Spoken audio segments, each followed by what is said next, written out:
Welcome back to Showbiz Insider. So design is where science and art break even, and Dubai Design Week had an epic return.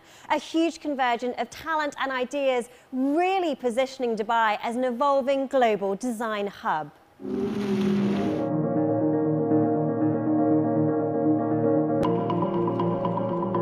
Einstein said, "Creativity is intelligence having fun." And if design is thinking made visible, then everything is design. Therefore, the scope of Dubai Design Week was almost overwhelming. 550 designers and 6 days of groundbreaking ideas. So Cyril, over 150 events throughout the city, so it's literally doubled in the last year. How has the vision for the entire event expanded as well? It's a celebration for design community. So from the professionals to everyone who loves design, we really wanted to have an opportunity for everyone to experience design. Because design is everywhere, you know, and it's important to go from food design to university to also brand new technology. And at the same time, it's good for everyone to probably discover that around the corner where they live, there's someone who's great in design they had no clue of. So by this system of opening doors, but also workshops in the city, it's a great opportunity for everyone to discover this. Absolutely. Now, the entire event is so vast. Can we talk a little bit about the key areas, maybe starting with Abwab, the pavilions? Absolutely. In the Dubai Design District, we have the main non-commercial initiatives. That means exhibitions like Abwab, where we welcome 6 countries this year: Algeria, the UAE, but also India, Iraq, Palestine, and Bahrain. And we also have a very strong iconic city exhibition on Cairo. Cairo today, we haven't heard, maybe sadly, any news about the cultural scene of Cairo since the revolution.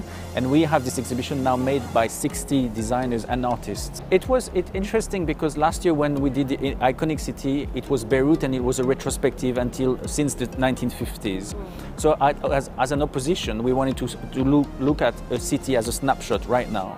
And there was no other obvious choice eventually in a region than Cairo, because we know there's a very strong cultural heritage from the city, but we haven't heard anything from them.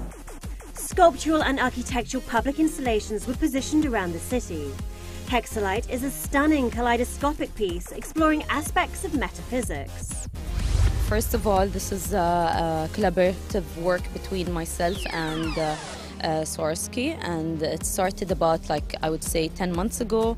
The piece is called Hexalite, and it's a kaleidoscopic art installation. It's basically a mix between art, design, and artisans, working with craftsmen, working with different types of material to create this sort of interactive piece.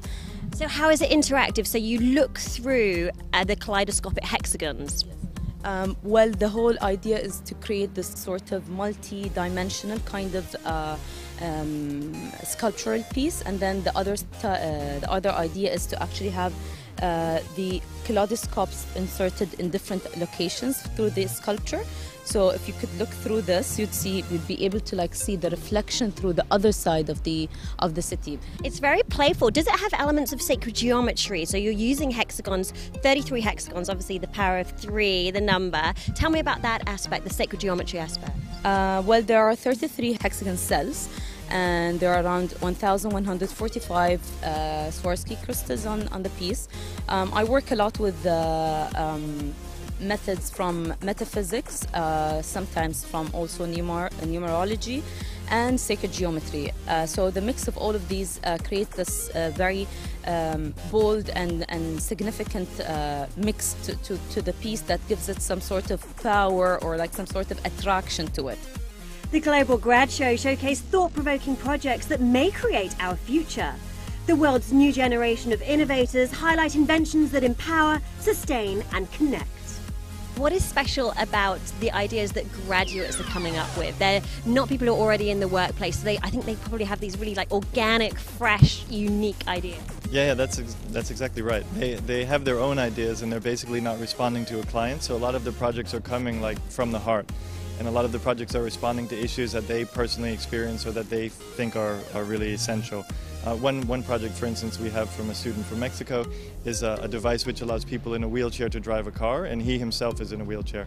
So you can see that these projects are actually, they have an urgency which is coming from the actual lived experience of the designer. It's just amazing. I was reading that there's an autism empathy tool, and you also mentioned earlier there's a focus on the refugee crisis and inventions that they're creating to aid in some way. Tell me a little bit about these. Yeah, well, we have a couple of projects which are directly responding to that. One of them is a sort of coat that's been designed, and it's basically a raincoat, but when you unfold it, you can use it as a sleeping bag or as a tent. And this is obviously for migrants who are on the move and don't know where they're going to spend the night and probably have to sleep outside. Yep, it's back to the future. So how do you actually feel virtual reality? The Res Infinite Synthesizer Suit provides an immersive experience through 25 vibro-tactile channels with touch sensations to interact with a VR world. Matatona is a series of multi-use toys that change along with a child's development. And there's even a microphone that transforms vocal sounds into digital beats. This year with Downtown Design, the trade show, we're welcoming 5 design weeks. Reykjavik from Iceland, Barcelona, Beirut, Taiwan, but also Addis Ababa. So if you want to discover furniture from Ethiopia, then it's the place to go. There are a great mix of brands, international brands, regional brands as well for the first time. And then, as I mentioned, these 5 countries from around the world as well. 100 brands participating from 28 countries, presenting furniture, fabrics, lighting, bathrooms and kitchens, partnering with 6 other design weeks from around the world. Downtown Design, we're entering our 4th edition. We're going to have over 100 brands from 28 countries, of which 43 haven't exhibited at Downtown Design or in the region before. Of that, we have 10 new regional brands. We have established brands that will be launching brand new concepts for the first time at Downtown Design.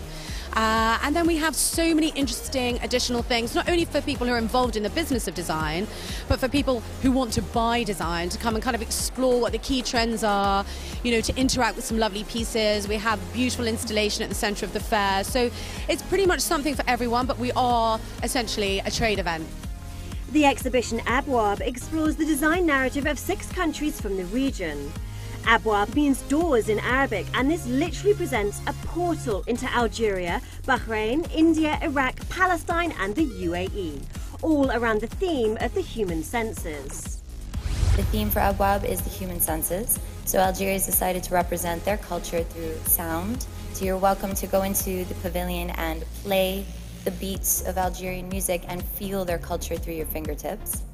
You've got Bahrain, which is trying to revive a dormant industry, and that is the ceramic industry, but they invite designers and everyone to shape ceramic pieces onto a website that they've designed. They've tried to flip or reverse the experience so that you make something intangible a physical object. To add to the experience, there was an impressive roster of over 30 lectures and workshops. They were aimed at everyone from design aficionados to children, really presenting Dubai as a new design capital. Design is growing on an international level, and of course here the region is coping with that growth in design internationally. So with the creation of projects like even the Dubai Design District, and yesterday the announcement of the Dubai Institution of Design and Innovation, all of that is really helping to shape the future of Dubai and the design industry and the creative industry in general in Dubai and in the region. Finally, I feel like from the press conference this morning that there's a real an emotional drive, like with some of the themes, the Abwab, things like that. Is that an area that you really wanted to focus on this year, like moving on from the setup of it last year? Yeah. It's important because design affects us on an everyday basis. Yeah. So it is emotional because suddenly you realize, oh, I'm blocked by a situation, and then let's find someone who can help me with. It's also emotional because we have the chance here in Dubai to host countries from the region, but also from the rest of the world that we probably don't know about. And from design to auction, it was a month of celebration and anniversaries. Next up, 250 years of Christie's.